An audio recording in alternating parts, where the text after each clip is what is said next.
Ahora estamos grabando. Bien, lo que vamos a ver entonces el día de hoy son quizás dos cosas. La primera que vamos a ver es un poco discutir algunos casos de lo que tiene que ver con estudios ambientales en ecosistemas acuáticos. Uno se los voy a mostrar y el otro se los voy a comentar porque el informe, que yo sepa, no ha salido del todo del oficial completo, pero quizá ustedes podrían tomarlo como parte de la evaluación final del curso. Ahí lo vamos a discutir. Eh, y para eso, bueno, yo busqué varios informes. Traté de encontrar el lago Yanquihue en la fecha donde se dijo que estaba contaminado, ¿no es cierto? Y no, he encontrado informes más antiguos. Eh, Así que encontré este que tiene que ver con el lago Villarrica, ¿ya? Eh, y déjenme ir un poco a los parámetros para que los discutamos, ¿no es cierto? A pesar que el informe, por lo que alcancé a ver, refleja que el estado del lago Villarrica, en base a los parámetros que se describen, parece que estaba bien. Ya fíjense, lo que estamos viendo a continuación es los parámetros que se miden respecto del lago mismo, ¿no es cierto? Algunos de los cuales son más o menos conocidos, creo que todos, ¿ya? Y aquí, bueno, lo que se presenta en términos de los parámetros químicos y físicos, ¿no es cierto?, están más o menos los que nosotros hemos hablado en el curso. Aquí en esta tabla se muestran los valores mínimos y los promedios anuales, ¿ya? Después, más adelante, se hace una evaluación si se cumplen los parámetros que estipulan las normas, ¿ya? Eh, Aquí, por ejemplo, si ustedes empiezan a ver este informe, a pesar que no se analizan muchos parámetros, se analizan los más comunes. Se analiza, por ejemplo, la transparencia, ¿okay? Se analiza el fósforo disuelto. Como nosotros vimos en el curso, la transparencia es importante por el tema de la fotosíntesis. Un agua que es turbia va a ser poco transparente y por lo tanto va a inhibir la fotosíntesis, lo cual obviamente genera serios problemas en la cadena trófica del ecosistema, ¿no es cierto? Eh, Se determina tanto el fósforo disuelto como el fósforo total, entendiendo que lo que uno llama disuelto es la fracción disuelta, y cuando nosotros hablamos de fracción disuelta, como ustedes se recuerdan, se le llamaba disuelto en base a una norma internacional que existe, que es la fracción del agua, o de la muestra de agua que pasa a través de un filtro de 0,45 micrómetros. Entonces aquí se diferencia lo que es el fósforo disuelto del fósforo total, y nosotros vimos también que tanto el fósforo disuelto como el fósforo total en este caso son importantes por los desequilibrios que generan, ¿no es cierto?, a la hora de lo que es la actividad de la producción de algas, si es que están en etapa productora de algas o respiratoria de algas, ¿ya?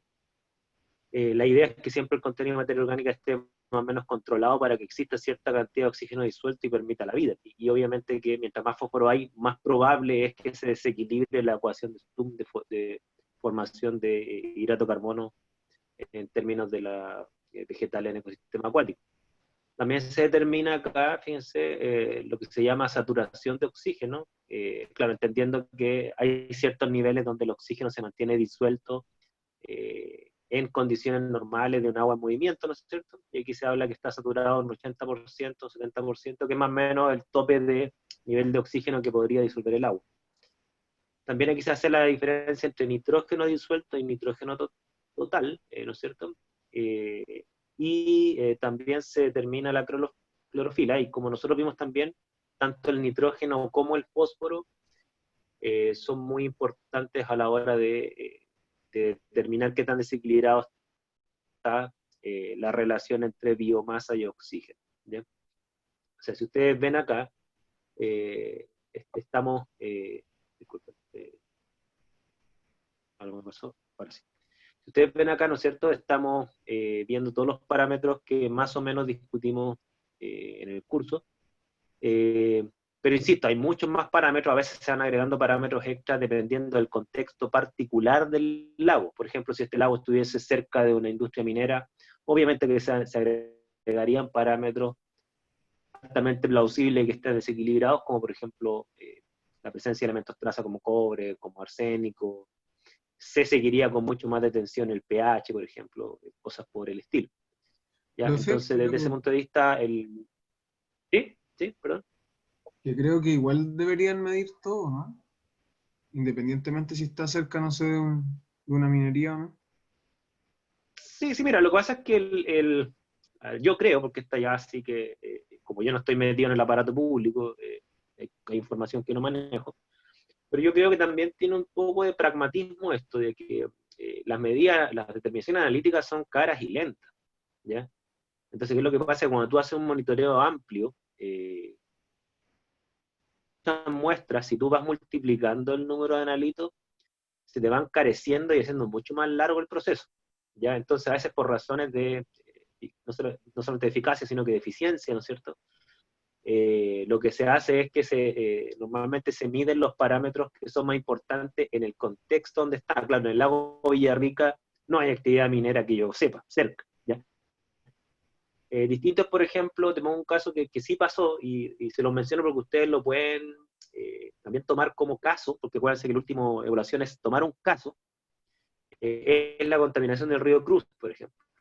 Claro, la contaminación del río Cruces es bastante diferente al lago Villarrica, porque en el río Cruces existen industrias de celulosa cerca, río arriba. Y el caso del río Cruces fue bien, bueno, fue, digo, interesante desde un punto de vista académico, fue un desastre ambiental, ¿ya? De que en el río Cruces, no sé si ustedes se acuerdan, quizás eran muy chicos, eh, de un año para otro desaparecieron los cisnes. Y los pocos que quedaban estaban ahí en condiciones deplorables, ahí con movimientos erráticos. Y que los primeros que miraron fueron la industria de celulosa que estaba en río arriba. Eso es para Claro, Valdivia, entonces, claro, en ¿cierto? ese contexto uno dice, bueno, ya que la industria de celulosa, perdón, Que si eso perdón, es para hacia el sector de Valdivia, por el tema de claro, claro, exactamente, ya. el santuario Río de las Cruces, ¿no es cierto?, que está un poco más arriba de donde ya se denomina Calle Calle, creo, no sé, por ahí. Eh, o más abajo, no recuerdo muy bien, me parece que más arriba, tengo entendido. Y claro, esa zona se caracteriza por ser santuario de naturaleza, por tener digamos, por tener cisnes ahí en estado prácticamente salvaje. No sé si ustedes han ido para allá, esto no estuvo bien bonito, no los toman en lancha, en barco, recorre toda la isla Teja, el fuerte Niebla, creo que se llama. Es bien bonito ese sector. Eh, pero claro, pero por razones que desconozco, no sé por qué diablos instalaron una industria de celulosa, bueno, en el sur siempre tiene actividad maderera bien intensa, pero la instalaron en ese sector. Ya no sé si fue antes o después de declararlo una especie de santuario de la naturaleza, ¿no es cierto? Y el hecho es que de un momento a otro los cines desaparecieron. Y fíjense que, bueno, yo la historia me la sé más o menos cercana, porque justo en esa época yo había terminado el doctorado y uno de mis ex compañeros de doctorado, que él iba un año antes que yo, él encontró trabajo en la Universidad Austral, ¿ya? Y él fue uno de los que participó entre las varias investigaciones que se financiaron para tratar de determinar qué diablo estaba pasando. Entonces, ¿qué es lo que se hace en ese caso? Respondiendo a la pregunta de por qué no se midió todo, ¿no es cierto? En este caso del lago Villarrica, ¿no es cierto? Ahí normalmente lo que se hace primero es una especie de catastro de las fuentes de descarga que están en la zona. Y una vez que se caracterizan las fuentes de descarga, ahí se empieza a hacer una lista de parámetros a medir que tienen relación con esas fuentes de descarga. Y ahí, claro, y así se optimizan los tiempos y los dineros, porque recuerden que la parte analítica es cara. O sea, para que ustedes se hagan una idea, en promedio, un analito extra sale media UF. En promedio, los analitos fáciles de determinar. Los más difíciles puede salir una UF. Por muestra, ¿ya? Entonces, si ustedes hacen un monitoreo, no sé, porque 300, que generan 300 muestras y le agregan un analito más, pueden ser 150 a 300 UF más, y eso es bastante, ¿ya? Entonces, yo creo que por eso no agregaron más. Y entonces, claro, depende del problema que uno quiera hacer. Una cosa es un monitoreo normal, típico de un lago que no ha presentado quizás grandes problemas, ni denuncias, ni han visto nada raro en el ecosistema, versus un lago o un río en este caso, en donde ya se presentó algo, están muriendo y desapareciendo de los cines. Bueno, fíjense que lo último que leí, el último informe que leí río Cruce, ¿cierto? Al parecer, y esto tenía evidencias tanto de fotografías aéreas, mediciones químicas, ¿no es cierto? Al parecer lo que había pasado era que estaban removiendo terrenos río arriba, estaban removiendo literalmente tierra, ¿no es cierto? Y eso, ¿qué es lo que hizo? Aumentó la turbiedad del río y removió grandes cantidades de hierro que estaba, literalmente estaba precipitado en los sedimentos del río. Entonces, al removerlo, se generó una mancha café gigante.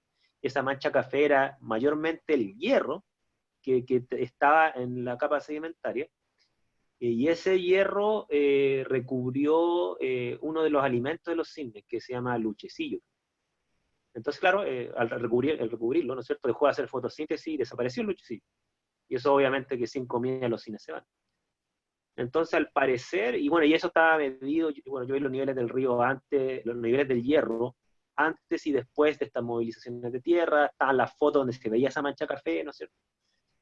Y al parecer la evidencia llevaba a concluir que era eso, que no era la actividad de la celulosa, ¿ya?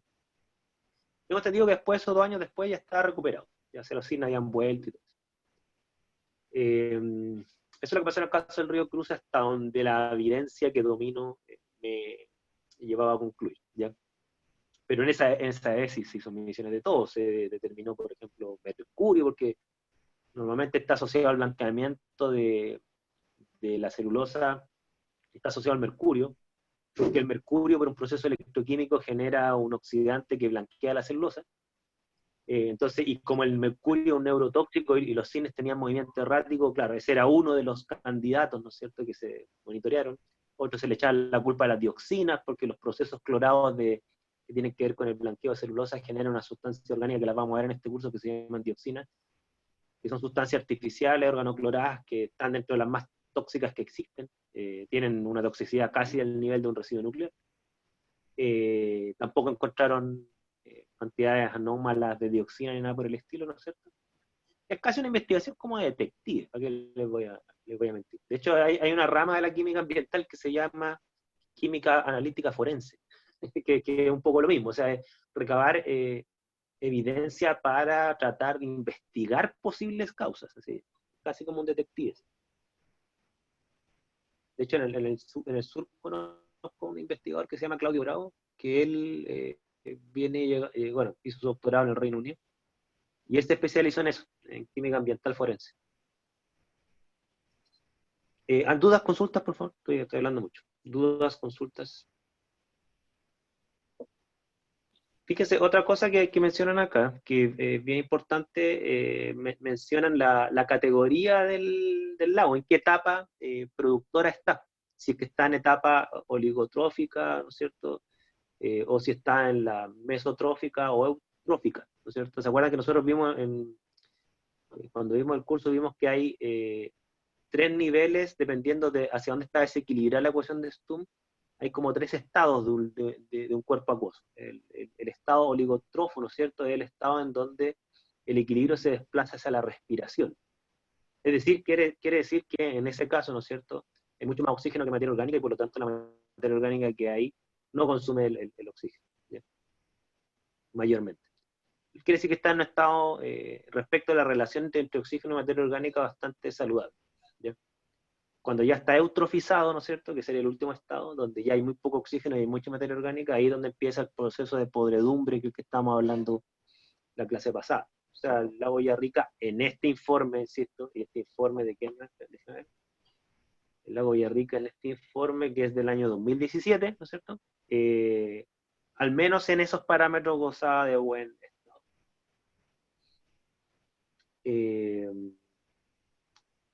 Y bueno, aquí ya en esta tabla, en las 7, ¿no es cierto?, ya se presentan un poco las observaciones con mucho más detalle. Aquí ya se hace un análisis ya por temporada. Fíjense que este muestreo fue del verano de 2015 hasta la primavera del 2016. Y aquí se entregan ya los datos individuales de transparencia, cuántos metros, digamos, de transparencia tiene el lago, la saturación de oxígeno. Y aquí están las observaciones, que es la evaluación que se hace, ¿no es cierto?, donde dice, bueno, se establece que se cumplen los parámetros normativos, ¿cierto?, tanto de transparencia, tanto de saturación de oxígeno, clorofila, ¿no es cierto? Es un poco para medir la actividad de algas en el sector. Aquí sí se habla que hay un incumplimiento por el tema de la clorofila, ¿no es cierto? Me parece que el lago tenía, digamos, niveles anómalos de clorofila, ¿ya? O sea, supera el valor el permitido y el que está normado, ¿no es cierto? Y ahí establece un incumplimiento normativo, ¿ya? O sea, Profe, quiere ¿en decir qué que ese influía lago, eso? una de las cosas que tenía mucha actividad eh, de microalgas, pero parece que eso todavía no le afecta el nivel de oxígeno, ¿sí? ¿En qué influía los niveles de ¿Sí? clorofila? Mira, yo sé que la clorofila se utiliza como una medida indirecta para ver la presencia de algas en el cuerpo acuoso, ¿ya? De hecho, a veces la clorofila hasta se mide en satélite en algunos casos, o sea, que hay unos satélites que separan un poco el espectro de la clorofila y te permite a ti más o menos estimar más o menos la actividad que hay a nivel de cuántas microalgas hay, ¿ya?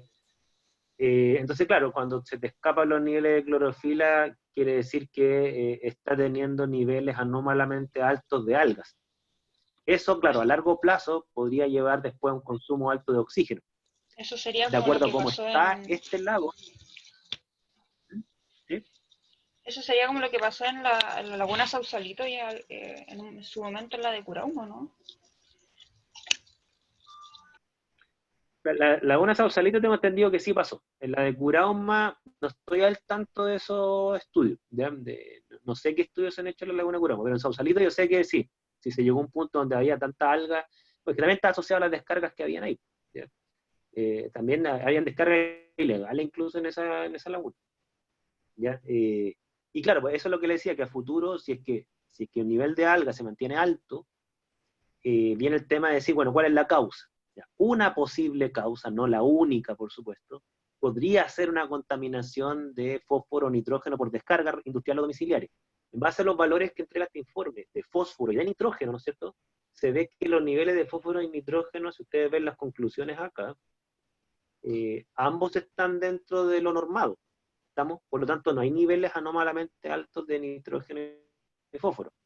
A veces pasa que, por ejemplo, la actividad de algas se incrementa no por fósforo ni nitrógeno, se incrementa a veces por ejemplo, el incremento de temperatura del agua, ¿ya?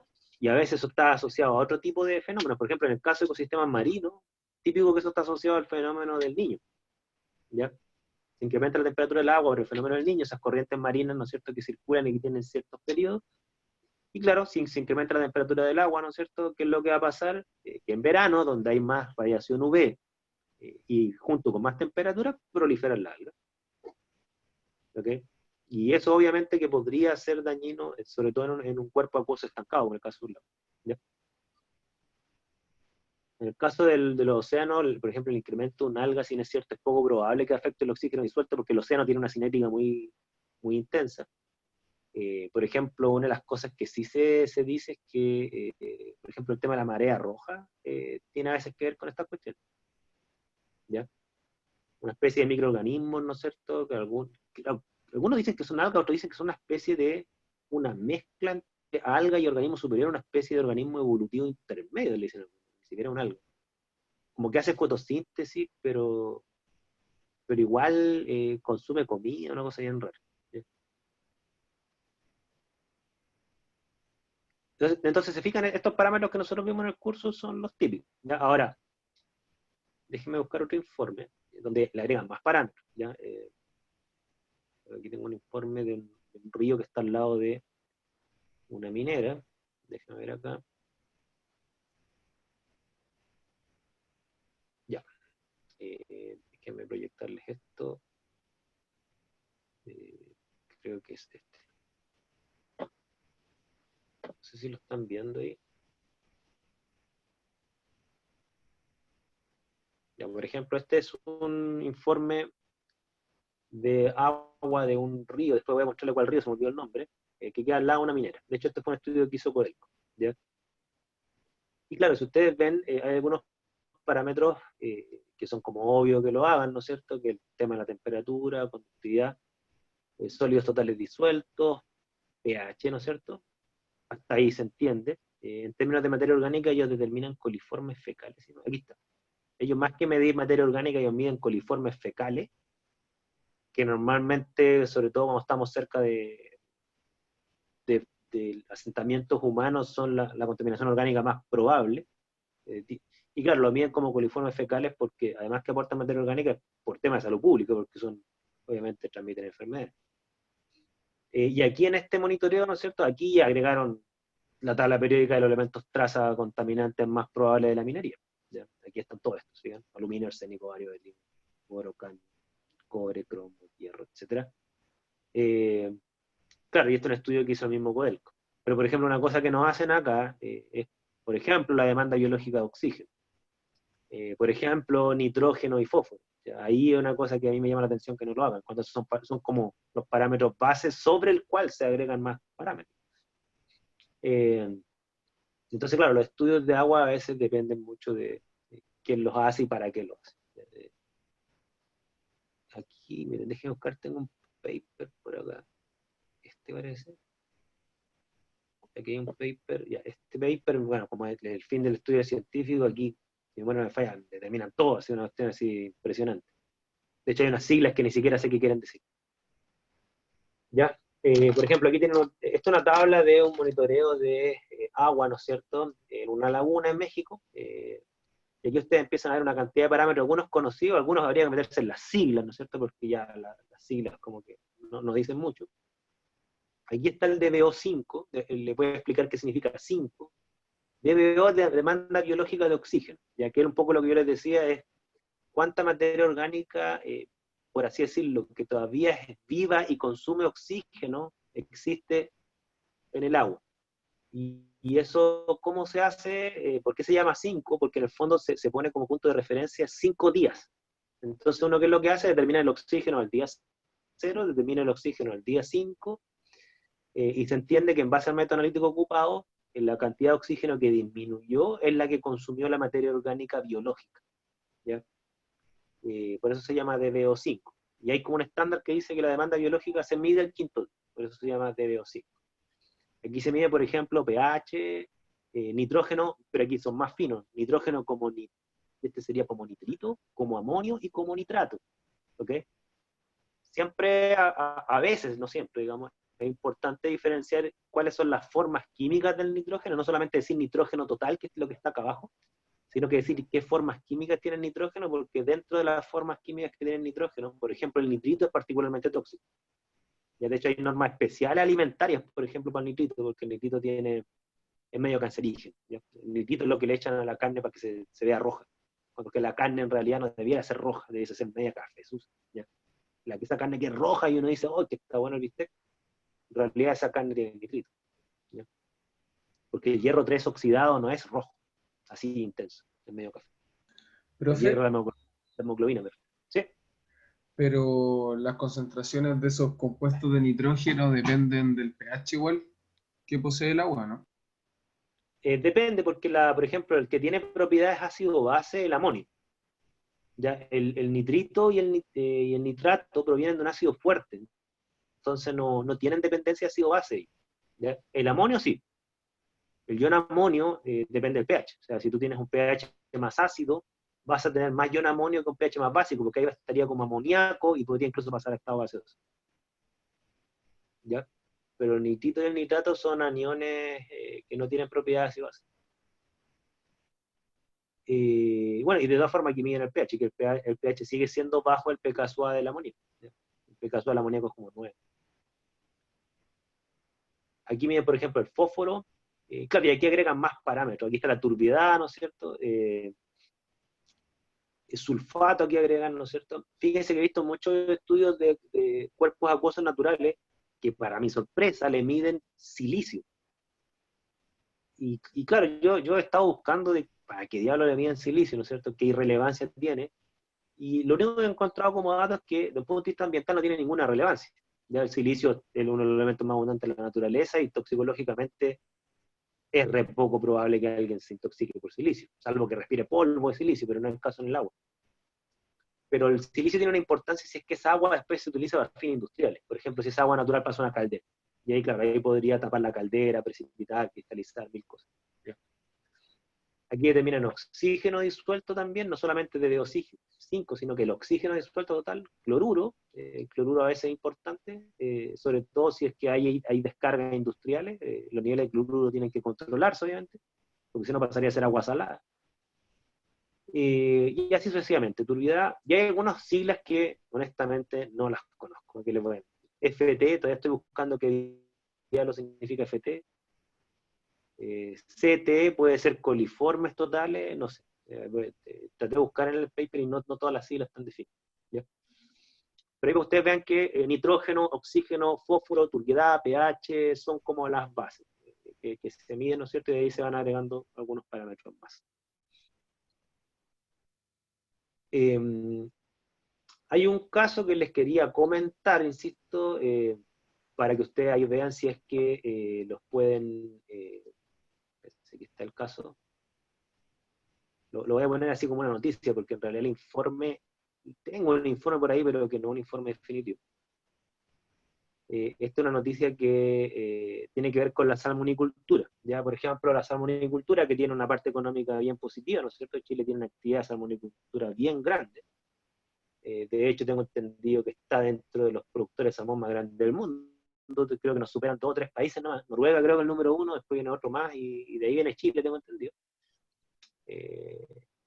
La salmonicultura tiene importancia económica, pero también tiene costos ambientales bien grandes. Y bueno, aquí hay solamente una noticia para que vean que se discute mucho esto, ¿no es cierto? En asociaciones ambientales, hay muchos papers de estos trabajos. ¿Y por qué la salmonicultura está tan mal vista desde un punto de vista ambiental? Porque la salmonicultura en Chile normalmente se hace en lagos, ¿ya? Y los lagos, ¿no es cierto?, tienen ahí jaulas de salmones, y esas jaulas de salmones son una fuente de contaminación de varias cosas, pero las principales son nitrógeno, fósforo y antibióticos, ¿ya? Entonces, ¿qué es lo que pasa? Usted piensa que los salmones les dan comida, les dan pellets, ¿no es cierto?, de los cuales los salmones, parte de ellos se los comen, otros van a parar al fondo del lago, ¿no es cierto? Y esos pellets es comida orgánica que es rica en nitrógeno, fósforo, azufre, como toda digamos, comida, que tiene un origen obviamente vivo.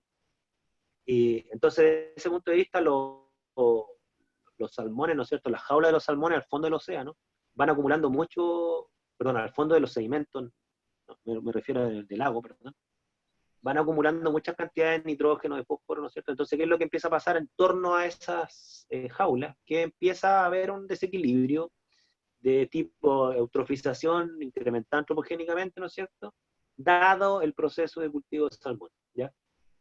Y eso ligado además de que a muchos salmones le inyectan antibióticos, y ambientalmente esos antibióticos también van a parar por la feca o directamente a los fondos de los sedimentos. Y el lío que tienen los antibióticos, que además, por su rol antibiótico, ¿no es cierto?, tienden a aniquilar la actividad microbiológica. Y muchas veces la actividad microbiológica es fundamental para los ecosistemas, por cuanto se necesitan ciertos microorganismos degradadores tanto en suelos como en sedimentos. Entonces el desastre ambiental es bien grande.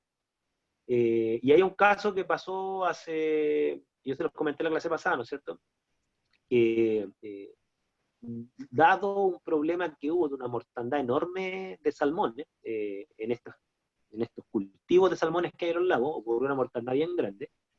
Y hay un tema legal ahí que dice que cuando los salmones mueren, pueden hacer 2 cosas legalmente las salmoneras. Una, hacer harina, pero tienen un tiempo para transformarla en harina. O sea, no es que pueden tomar un salmón podrido y transformarlo en harina, ¿no? Sino que tienen un tiempo para llevarlo a transformarlo en harina, ¿no es cierto? Y si se supera ese tiempo, había que, ellos tienen una autorización para descargarlo mar adentro. Y efectivamente lo que hicieron es que una parte lo alcanzaron a transformar en harina, y otra parte tuvieron que ir a descargar los cadáveres de los salmones muertos mar adentro. Y justo ocurrió que meses después vino un episodio de una enorme mortandad de peces y de moluscos, ¿no es cierto?, en la zona. Y claro, una de las hipótesis que andaba dando vueltas, y se generó mucha polémica porque hubo hasta disputa entre científicos en este tema, una de las hipótesis que andaba dando vuelta era que esa descarga de cadáveres de salmones, que fue enorme, enorme, muchas miles de toneladas, ¿no es cierto?, generó un incremento de nitrógeno y fósforo que hizo proliferar las algas a niveles nunca antes vistos, ¿ya? Y ahí, claro, cuando pasó eso, entonces le echaron la culpa a la industria salmonera de que había causado una mortandad debido a que su contaminación de cadáveres de salmón hizo proliferar algas, ¿no es cierto? Y justo ocurrió el fenómeno de la marea roja, y la marea roja fue una marea roja nunca antes vista. O sea, la intensidad de la marea roja fue tan grande que incluso empezaron a morir organismos que normalmente no mueren, ¿ya? Y eso llevó a estudios bien extensos por el lado del gobierno de la época, ¿no es cierto? Y las conclusiones, yo todavía no he visto un informe así como oficial. Incluso salió un profesor de la Escuela de Ciencias del Mar aquí de la Católica del Paraíso, dando su opinión. Él era uno de los que defendía la tesis de que las salmoneras no tenían culpa en el fenómeno de la marea roja. Habían otros que decían que sí. Había un biólogo marino de la Chile que no trabajaba en ninguna universidad, trabajaba que en una ONG, si mal no recuerdo, que él era de la tesis contraria. Entonces, bueno, cuento corto, las disputas se zanjan con investigaciones en estos casos, y bueno, tengo entendido que se mandó a hacer un informe, y el primer informe previo salió un poco culpando a la salmonera. Pero era un informe previo, no estaba con detalles, ¿ya? Yo nunca vi el informe final.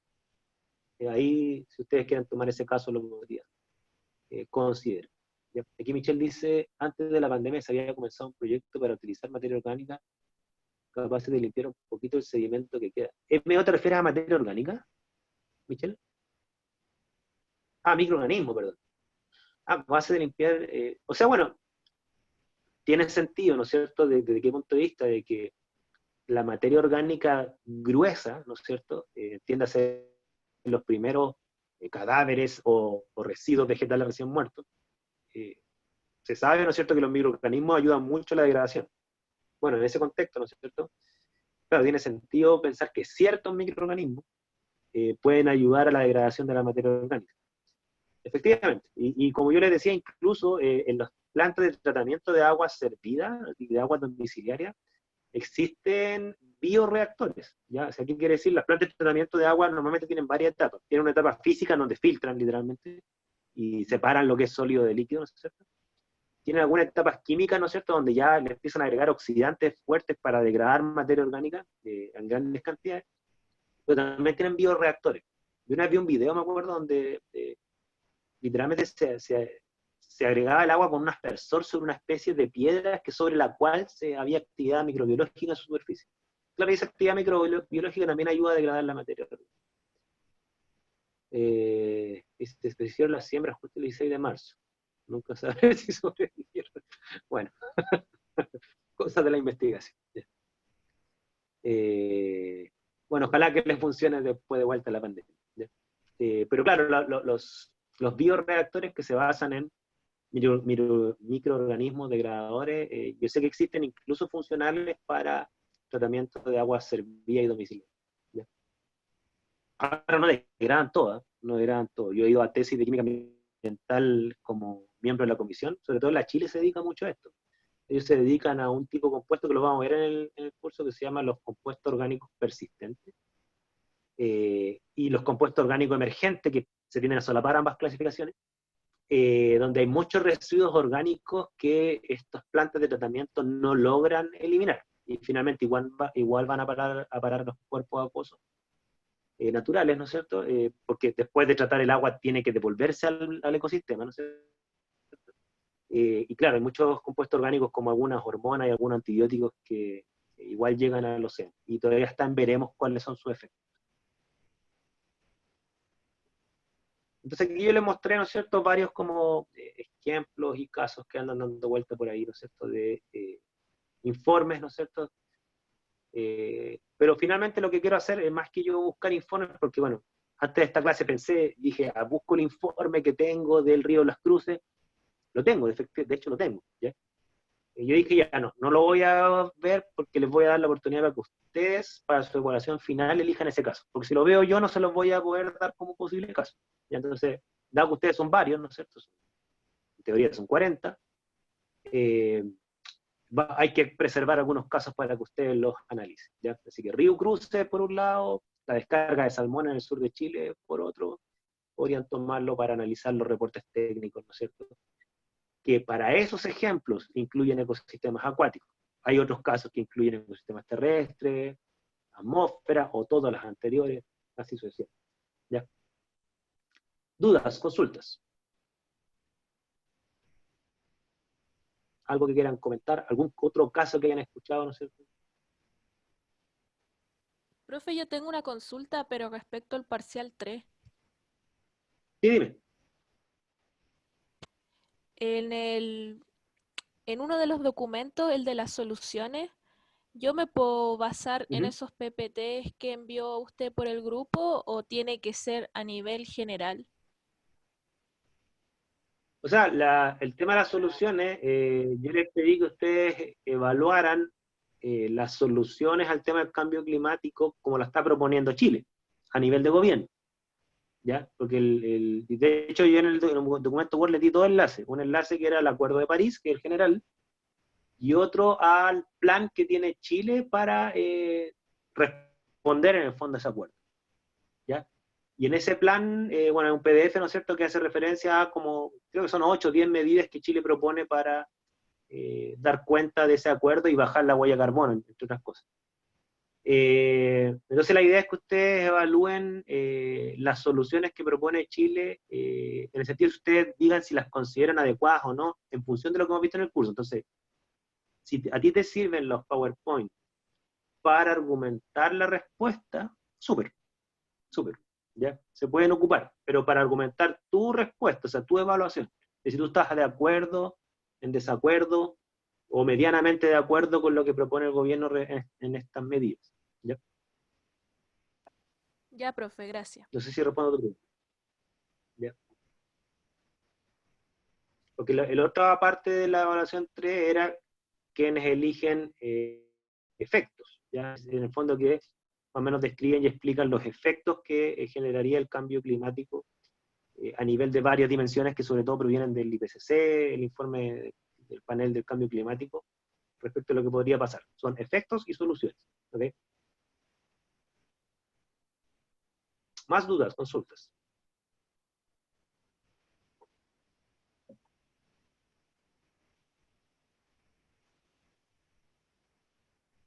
Bien. Entonces, si no hay dudas, si no hay consultas, ¿no es cierto? Con esta parte vamos a dar por terminado lo que es el primer estrato ambiental que estamos viendo, que es ecosistemas acuáticos. ¿Okay? Y vamos a comenzar entonces el segundo estrato ambiental, que es atmósfera, o química atmosférica, como quieran ver. ¿Ya? Entonces voy a detener la grabación para que me quede separado este video hasta